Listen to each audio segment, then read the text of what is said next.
সুপ্রিয় শিক্ষার্থীরা, নিশ্চয়ই ভালো আছো। আমরা গত ক্লাসে নিশ্চয়ই মনে আছে যে ন্যারেশন পার্ট 7 ন্যারেশনের উপরে আমাদের পার্ট 7 হয়েছিল এবং বিদ্যুৎ বিভ্রাটের কারণে এবং ইন্টারনেট সেই মুহূর্তে একটু ঝামেলা করছিল চারিদিকে, তো আমরা ক্লাসটা কিন্তু শেষ করতে পারিনি।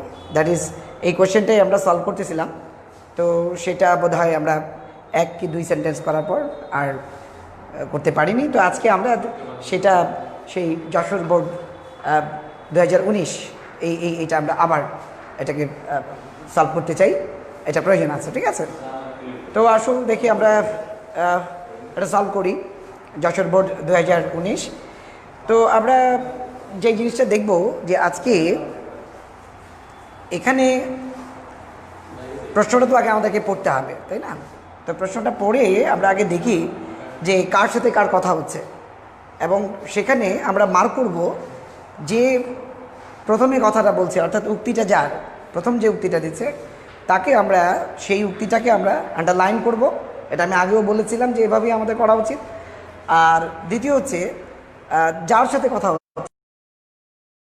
করবো না। আচ্ছা, আমি একটু দেখতে চাই তোমরা দেখছো কি না আমাকে ঠিক মতো।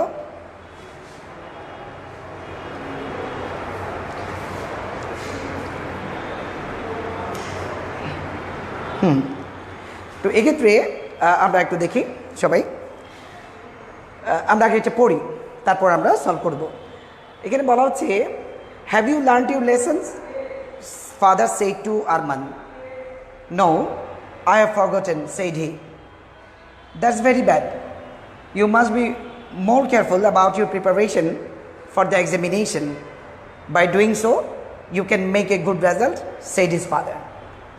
Thank you very much for your timely advice.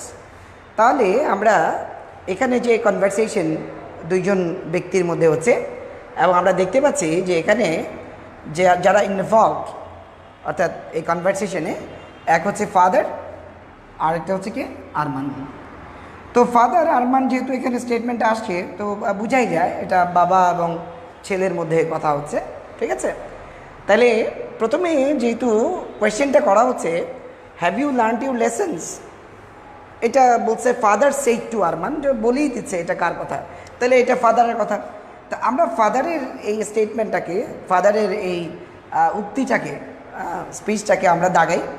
তো এটা আমরা যদি আন্ডারলাইন করি তাহলে আমাদের সুবিধা হবে বুঝতে। এটা হচ্ছে বাবার, এটা হচ্ছে একটা ট্যাকটিক যে ন্যারেশন, প্যাসেজ ন্যারেশন করতে গেলে যার উক্তিটা, অর্থাৎ যারা কনভারসেশনের মধ্যে আছে তাদের মধ্যে যার উক্তিটা কোথায় থাকবে, প্রথমে থাকবে, সেটাকে আমরা আন্ডারলাইন করব, ঠিক আছে? আর বাকি যে আরেকটা সেটাকে আমরা করব না। তাহলে আমাদের বুঝতে সুবিধা হবে যে কার সাথে কার কথা হচ্ছে। তাহলে আমরা প্রথম দাগালাম, বলা হচ্ছে no, I have forgotten, said he. এটা আমরা বুঝতে পারছি এটা কিন্তু ছেলে বলছে, তাহলে এটাকে আমরা দাগাবো না। বলা হচ্ছে that's very bad, you must be more careful about your preparation for the examination. By doing so you can make a good result, said his father. এটা স্পষ্ট বাবার, তাহলে আমরা যদি দাগাই তাহলে কি আছে, that's very bad, you must be more careful about your preparation for the examination. By doing so you can make a good result. এটা হচ্ছে বাবার। এরপর বলা হচ্ছে thank you very much for your timely advice. এটা আমরা বুঝতে পারতেছি এটা ছেলের কথা। তাহলে ছেলের উক্তি আমরা পেলাম দুইটা, একটা হচ্ছে নো, আই হ্যাভ ফরগটেন, আর একটা হচ্ছে thank you very much for your timely advice. Clear? এখন তোমাকে যেটা মাথায় রাখতে হবে সেটা হচ্ছে যে এই যে জায়গাটা তুমি একটু দেখো যে এখানে আমরা যখন সলভ করতে গেলে শুরুটা করতে হবে, ঠিক আছে, কোয়েশ্চেন দিয়ে, কিন্তু আমাকে মনে রাখতে হবে যে একজন ব্যক্তিরই যদি স্টেটমেন্ট, অর্থাৎ তার উক্তি যদি একের অধিক থাকে পরপর, সেখানে কিন্তু একটা সিস্টেম মেনটেন করতে হয় আমাদেরকে, এবং সেই সিস্টেমটা নিশ্চয়ই তোমাদের জানা আছে সেটা। এবং সেটা কি, সেটা আমরা দেখবো যে এখানে যেহেতু বলা হচ্ছে দ্যাটস ভেরি ব্যাড, এটা একটা assertive sentence. You must be more careful about your preparation for the examination, এটাও একটা অ্যাসার্টিভ সেন্টেন্স। এবং বলা হচ্ছে বাই ডুইং, এটা কিন্তু একটা অ্যাসার্টিভ সেন্টেন্স, তাই না? তাইলে একই ব্যক্তির তিনটা অ্যাসার্টিভ ফর্ম কিন্তু এখানে আমরা পাচ্ছি, তাই না? তাইলে আসো আমরা প্রথমে শুরু করি এবং যে জায়গায় যে টেকনিক আমাদের অবলম্বন করতে হবে সেটা আমরা করব। আসলে এটা সিলেক্ট করার কারণটা হচ্ছে এই জন্যে তোমাদেরকে এটা বোঝানো বা ধরিয়ে দেওয়া যে একই ব্যক্তির উক্তি কিন্তু পরপর অনেকগুলো হতে পারে এবং সেক্ষেত্রে আমরা কি করব। হ্যাঁ, তুমি এখানে দেখো দ্যাটস ভেরি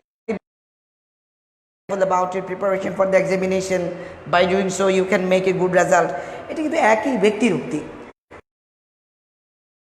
তারপর আরেকটা কথা আরেকটা সে বলেই যাচ্ছে এবং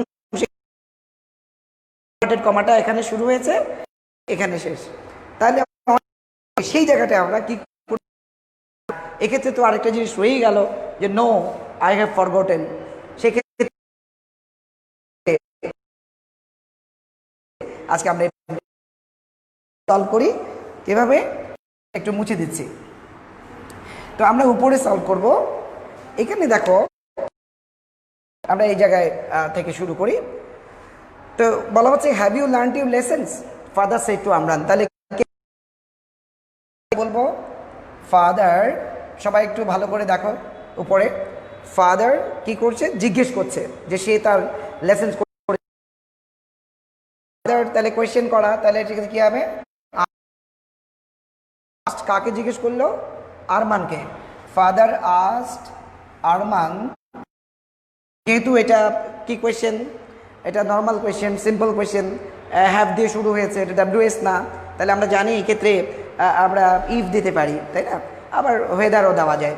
তাহলে আমরা বলতে পারি have you learned your lessons. তাহলে আমরা বলবো ফাদার আস্কড আরমান ইফ, তাকে বলছে হি, তাহলে if he have you learn, তার মানে এটা প্রেজেন্ট পারফেক্টই আছে, আমরা পাস্ট পারফেক্ট করে ফেলবো। Father asked Arman if he had forgotten, if he had forgotten your lessons, তার মানে হিজ লেসন্স। আচ্ছা, এখন একটা জিনিস তোমাকে মাথায় রাখতে হবে যে আমরা যে লিখছি father asked Arman if he had forgotten his lessons, এখানে যদিও বাবা আরমানের সাথেই কথা বলছে, তো তারপরেও যেহেতু if he had forgotten his lessons, এই হিটা যেহেতু আরমানকে বোঝাচ্ছে, তাহলে আমরা এখানে একটা সাইন হিসেবে আমরা এ দিতে পারি। অর্থাৎ আমরা যদি এখানে একটা ক্যারেট দিই এবং উপরে লিখি ইউজ করে, বা আমরা হয়তো এখানেই লিখলাম, আমি আগে লিখি নাই, এই যে এ, এভাবে দিতে পারি। তো এ দ্বারা কিন্তু এখানে আরমানকে বোঝাচ্ছে যে আরমান কি তার লেসেন্সকে সে কি পড়াটা করেছে কিনা, eat learn his lessons, sorry এখানে ফরগটেন না, if he had learn his lessons, এখানে লার্ন ছিল, আমি দুঃখিত এই জন্য, লার্ন হিজ লেসেন্স।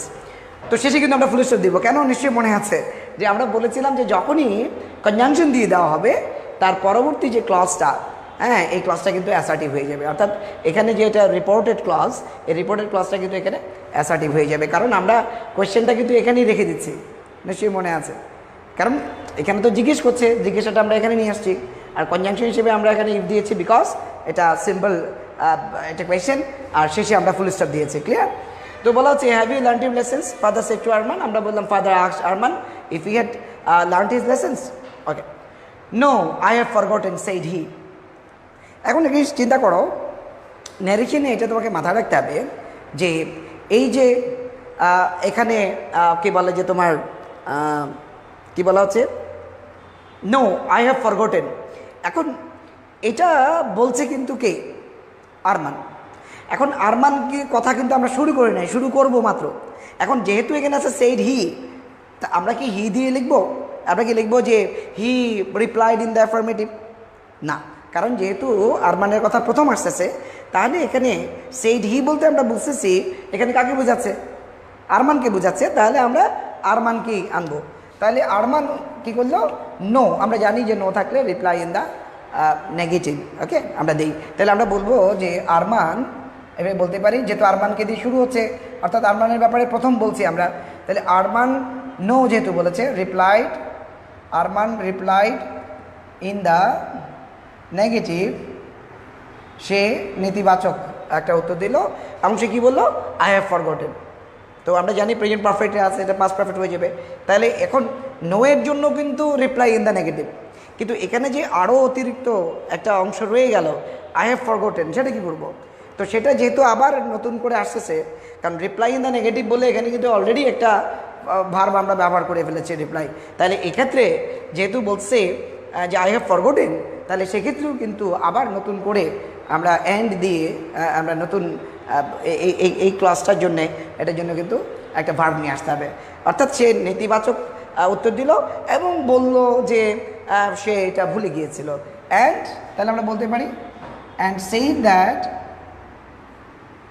সেই দ্যাট কি আছে, আই হ্যাভ ফরগটেন, তাহলে কি হবে? হি হ্যাড ফরগটেন, সে ভুলে গিয়েছে। লক্ষ্য করো ভালো করে, হি হ্যাড ফরগটেন।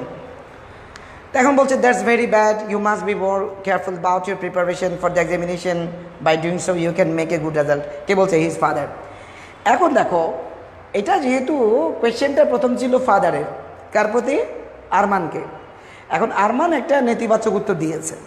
এখন নেতিবাচক উত্তর দেওয়ার পর এখন যদি বাবা আবার তার কথার প্রেক্ষিতে কিছু বলতে চায়, তো সেক্ষেত্রে অবশ্যই আমরা বাবাকে নিয়ে আসবো এখানে।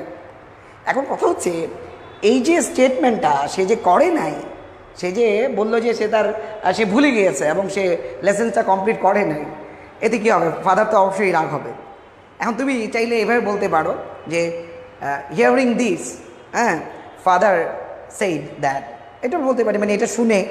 কারণ যেহেতু ন্যারেশনটা হচ্ছে কি একটা কনভারসেশন, আমি বারবার বলি যে এক্ষেত্রে ভাবটাকে কিন্তু মাথায় রাখতে হবে। একেবারে যা আছে সে অনুযায়ী এরকম টার্ন হবে, গ্রামাটিক্যালি ব্যাপারটা এরকম না। এই কথাটা আমি আরও অনেকবার বলেছি, আমি আবারও বলছি যে তুমি আগে ভাবটা বুঝো, তাইলে এটা শুনে। কারণ একজন বলতেছে যে লেসন তৈরি করে নাই, এখন বলো অবস্থা কী হবে? একজন যদি বলে লেসন তৈরি করে নাই, তার অবস্থা কী হবে? তো এক্ষেত্রে বাবা তো রাগ হবেই। তাহলে আমরা বলতে পারি হিয়ারিং দিস, অথবা আমরা এটাও বলতে পারি তারপর বাবা বলল, এটাও বলা যায়। তাহলে আমরা এটাও দিতে পারি, এটাও দিতে পারি। দেন ফাদার সেইড, তো দেনটার মানে হচ্ছে যে ওটাকে সে শুনলো, ওটা কমপ্লিট হলো, এখন সে বলছে, তাহলে আমরা বলতে পারি দেন, যেহেতু তার বাবা বলছে, দেন ফাদার সেইড, তারপর বাবা বলল। তো বাবা কি বলল দেখি। এখন তুমি যদি বলো sir then his father said, সমস্যা নাই, এখানে তো দেওয়াই আছে his father. Then his father said বা ফাদার, এখানে ফাদার বলতে তার বাবাকেই বোঝাচ্ছে। তাহলে আমি কী লিখবো? Then his father said that's very bad, যেহেতু আমরা এখানে অ্যাপোস্ট্রফি দিয়েছে এবং কী বলে কন্ট্রাক্টেড, দ্যাট ইজকে এখানে দ্যাটস করা হয়েছে, মানে দ্যাট ইজ। তাহলে এটা তো দ্যাট, সেটা খুব খারাপ। তো এখন এক্ষেত্রে কনজাংশন তো দ্যাট আমাকে দিতেই হবে। তাহলে দেন ফাদার সেইড দ্যাট, যেহেতু আমার কনজাংশন লাগবে, দ্যাটসটাকে আমরা দ্যাটই রাখতে পারি। দ্যাট ওয়াজ ইজ আসছে, তাহলে কী হবে? That was very bad, that was very bad, সেটা খুব খারাপ। এখন কথা হচ্ছে, তুমি কি কখনো এটা করতে পারবা কি না যে স্যার দ্যাট তো দুইটা হয়ে গেল, যে এখানে বললেন দেন ফাদার সেইড দ্যাট, তো এই দ্যাটটা হচ্ছে আমার কনজাংশন, আর এই দ্যাটটা হচ্ছে অলরেডি এখানে প্রোনাউন হিসেবে ব্যবহার হয়েছে দ্যাট, সেই জন্য আমরা এই প্রোনাউনটা দ্যাটই রেখেছি, আর এটা হচ্ছে আমার কনজাংশন, অর্থাৎ দুইটা ক্লজকে যুক্ত করার জন্য, তাই না? এখন শুনতে কেমন লাগে যে then father said that was very bad, সে বলল যে সেটা ছিল খারাপ। সমস্যা নাই, যেহেতু অলরেডি দ্যাট দেওয়া আছে। তবে যদি তোমার কাছে মনে হয় যে স্যার একটু অড লাগতেছে শুনতে, এখন কী করবো? চাইলে তুমি এটাকে কেটে দিয়ে তুমি ইটু লিখতে পারো, মানে এটা না লিখে তুমি যদি ইটু লেখো যে then father said that it was very bad, এতে কিন্তু কোনো সমস্যা হবে না। কারণ এখানে হচ্ছে তুমি হয়তো কথার মাধুর্যতার জন্যে, সৌন্দর্যের জন্যে, একটা সাবলীলতার জন্যে, বলার সাবলীলতার জন্যে ইট ওয়াজ ভেরি ব্যাড, সমস্যা নেই। কারণ দ্যাটটা এখানে প্রোনাউন হিসেবে বা ইটটা প্রোনাউন হিসেবে কিন্তু মানে একই ধরনের কাজ করছে, ফলে তুমি দ্যাট রাখলেও চলবে, আবার ইট রাখলেও চলবে, এটা মাথায় রাখবা। তাহলে বলতে পারি then father said that was very bad, অথবা ইট ওয়াজ ভেরি ব্যাড। এখন বলছে ওই বাবারই স্টেটমেন্ট, কিন্তু এটা বলেই সে থেমে নাই, এরপর বলছে you must be more careful about your preparation for the examination. তো যেহেতু বাবা একটা স্টেটমেন্ট দিয়ে দিছে সেট, তো আমাদের এটা নিশ্চয়ই মনে আছে যে এটা আমরা জেনেছি এই পর্যন্ত, যে যখন নাকি আমরা কী বলে যে ন্যারেশন করব, তখন যদি একটা স্টেটমেন্ট থাকে, একজন ব্যক্তির অ্যাসার্টিভ, এরপরে যদি আবার আরেকটা স্টেটমেন্ট থাকে, অ্যাসার্টিভ বা বিবৃতিমূলক বাক্য, তাহলে আমরা প্রথমটা দিই সেইড, তারপরে কি দেই মনে আছে? অ্যাডেড, আমরা কি দিই অ্যাডেড। তো যেহেতু সে এটা বলে থেমে গেল, বলেই আবার বলছে ইউ মাস্ট বি মোর, এটাও অ্যাসার্টিভ, তাহলে আমরা বলতে পারি হি অ্যাডেড। তাহলে আমরা কি বলতে পারি, then father said that was very bad বা it was very bad, he added. এখন এই জায়গাটা একটা মানে ক্লিয়ারনেস আসতে পারে যে স্যার হি বলতে এখানে কারে বোঝাচ্ছে, এখানে কি আরমানকে বোঝাচ্ছে না এখানে ওর বাবাকে বোঝাচ্ছে।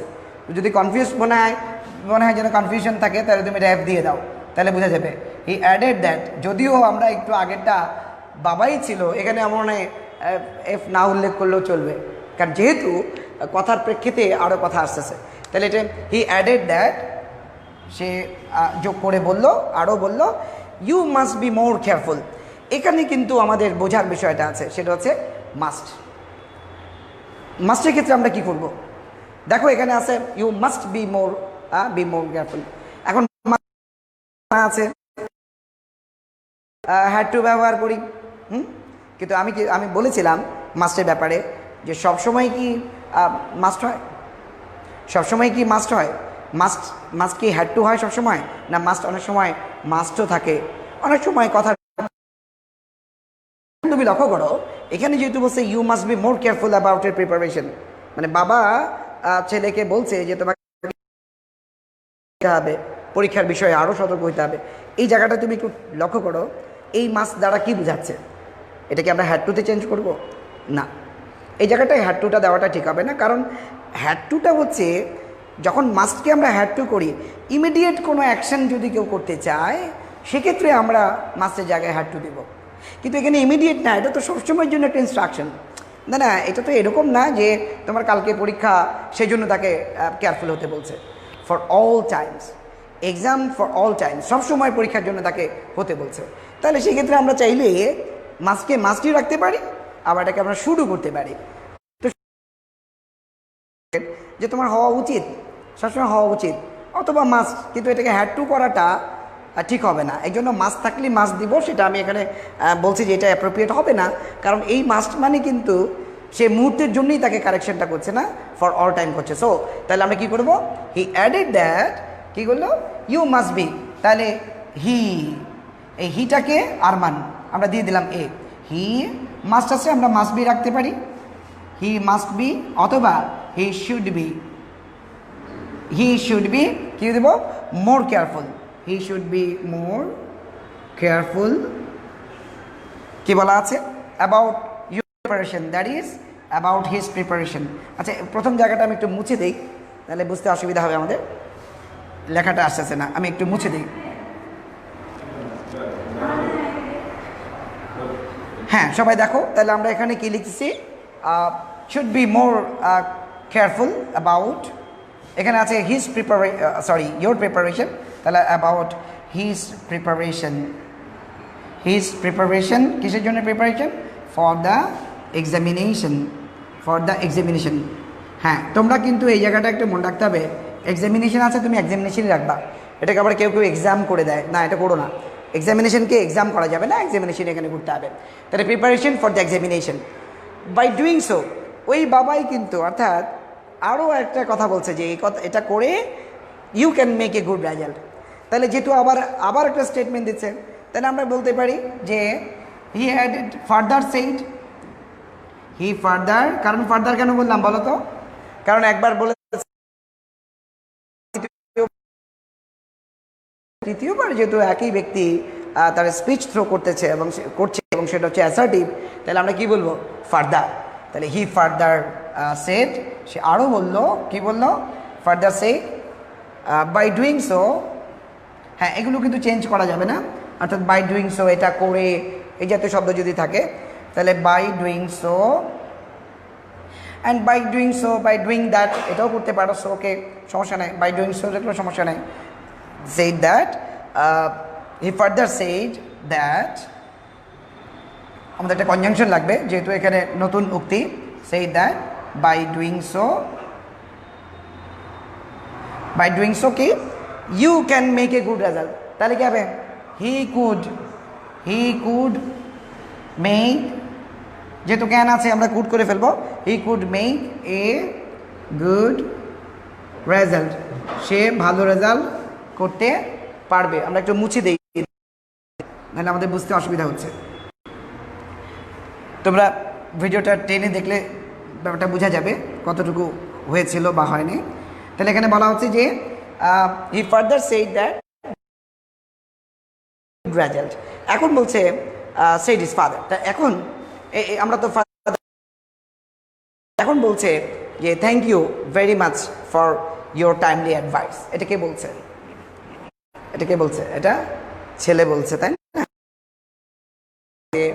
আমরা কি এখন আরমানকে আবার নিয়ে আসবো কিনা প্রসঙ্গ হচ্ছে এটা, নাকি আরমানকে বাদ দিয়ে শুধু হি দিয়ে লিখবো? বলো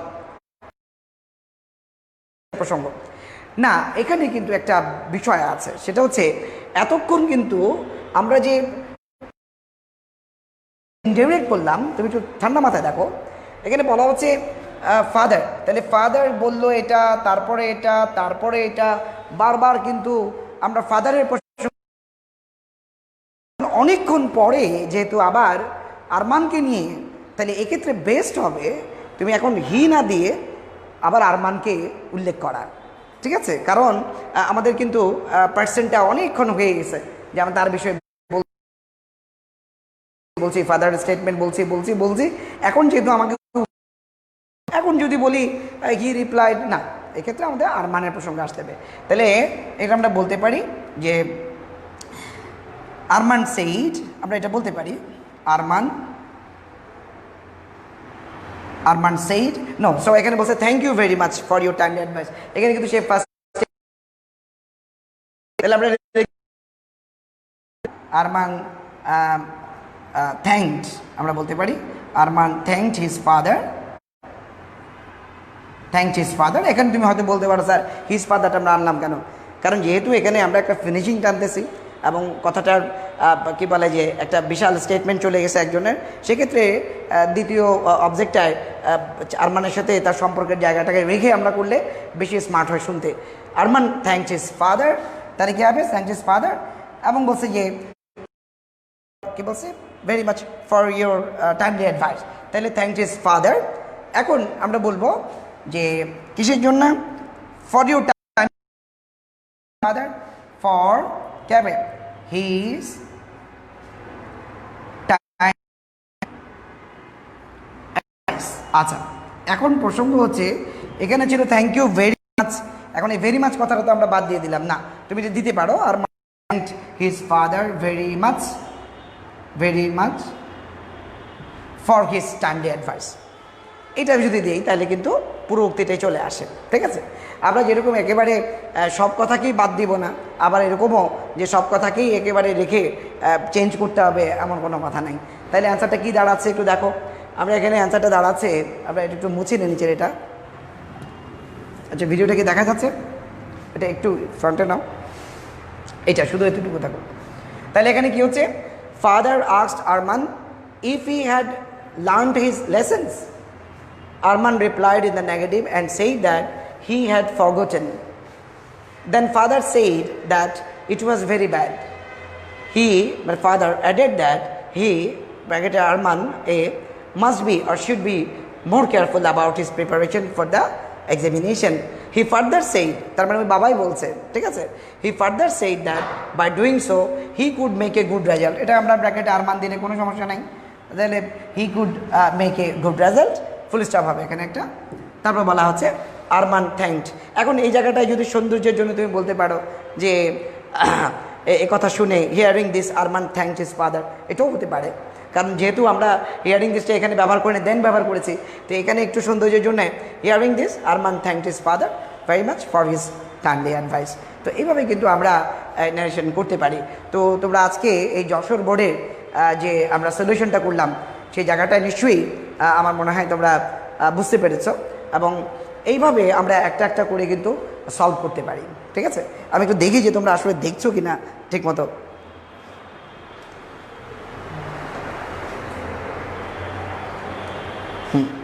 তাহলে আমরা এখানে যে কাজগুলো করলাম সেটা নিয়ে আমরা একটা রিভিউ দিতে পারি।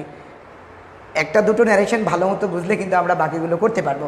এখানে এই যে অতিরিক্ত যে এই যে দেন শব্দটা, বা এখানের ক্ষেত্রে আমি যে একটু আগে বললাম যে এখানে আমরা দিতে পারতাম হিয়ারিং দিস, এই কথাগুলো কিন্তু আসলে লেখাকে খুব সুন্দর করে তোলে। Hearing this Arman thanks his father very much for his timely advice. শুনতেও তো ভালো লাগে, তাই না? একটা জিনিস তুমি যখন তুমি শুনবে বা পড়বে, দেখার একই সাথে তো শোনার সৌন্দর্য আছে, যেহেতু এটা ইনডাইরেক্ট করছে, তাহলে এই যে অতিরিক্ত কথাটা আমরা কিন্তু অ্যাড করতে পারি, কোনো সমস্যা নেই। 2 নম্বর হচ্ছে মাস্ট থাকলেই কিন্তু আমরা হ্যাড টু করে দিচ্ছি না, এটাও তোমাকে কেয়ারফুল হইতে হবে। মানে আমার মনে হয় আমার লেকচার 7-এ বা 6-এ এই কথাগুলো আমরা বলেছিলাম, এটা তোমাকে দেখতে হবে। তারপর তোমাকে যে জায়গাগুলোকে টেক কেয়ার করতে হবে সেটা হচ্ছে যে একই ব্যক্তির উক্তি বারবার আসতেছে কিনা, সেক্ষেত্রে সেইড, অ্যাডেড, ফার্দার অ্যাডেড, এভাবে আমরা আগাতে পারি, সেটা আজকে আমরা দেখলাম। এবং একই সাথে আরও একটা ব্যাপার হচ্ছে নো থাকলে রিপ্লাইড ইন দ্য নেগেটিভ, এটা যে আমাদের দিতে হয় সেই জায়গাটা কিন্তু আমরা ক্লিয়ার করলাম, যে ওখানে নো ছিল, নো আই হ্যাভ ফরগটেন, আমরা বলেছি Arman replied in the negative and said that he had forgotten. এই কথা কিন্তু আমরা ক্লিয়ার করতে হয় কথাগুলো, এটা মনে রাখবা। আর এখানে একটা জিনিস আমরা করেছি ছিল দ্যাটস ভেরি ব্যাড, সেই জায়গাটা দেখো আমি বলেছি যে দ্যাট রাখলেও চলবে, সেটাকে যদি আমরা ইট করে দেই তাতেও কিন্তু অর্থের কোনো সমস্যা হয় না, ক্লিয়ার? তো এটাই ছিল আমাদের আজকের যশোর বোর্ড 2019-এর সলিউশন, ডাইরেক্ট টু ইনডাইরেক্ট। আমার মনে হয় তোমরা এটা খুব বুঝতে পেরেছো, আমি আশা করি। তো বাসায় এটাকে ট্রাই করবে, দেখবে। আমরা আরও 2-একটা ক্লাস এরকম বোর্ডের, আরেকটা কথা আমি স্মরণ করাই দিই, নিশ্চয়ই মনে আছে যে আমি শেষ যে ভিডিওটা হয়েছিল এখানে তোমাদের সাথে, সেখানে আমি বলেছিলাম যে যশোর বোর্ড বা আমরা আরেকটা বোর্ড সেদিন সলভ করেছিলাম, এটার পিছনে কারণ ছিল কি, একটাই কারণ ছিল যে এগুলো একটু সহজতার দিক থেকে বোর্ডে একটু সহজ ছিল। হ্যাঁ, পরবর্তীতে আমরা আরও বাছাই করে একটু ক্রিটিক্যালের দিকে আমরা যাব। তো সামনের দিন আমরা যে লেকচারটা আসবে সেখানে আমি আশা করি তোমরা সবাই থাকবে। এই দুটো বোর্ড যে আমরা সলভ করালাম, সেই বোর্ডের চেয়ে সেখানের যে মানটা বা কোয়েশ্চেনের যে মানটা, সেটা হচ্ছে আরও একটু স্ট্যান্ডার্ড বা আরও একটু ক্রিটিক্যাল, আরও একটু ডিফারেন্ট জিনিস ইনক্লুডেড, ভিন্ন জিনিস, সেগুলো নিয়ে আমরা সলভ করব। এবং এভাবে সলভ করতেই আমাদের কিন্তু একটা চর্চা চলে আসবে। সো আমার মনে হয় এই পর্যন্ত তোমরা বুঝেছো। সবাইকে আমি ধন্যবাদ জানাচ্ছি আজকের উপস্থিতির জন্যে, এবং চাইবো যে এভাবেই তোমরা ক্লাসগুলো করতে থাকবে। সো আল্লাহ হাফেজ।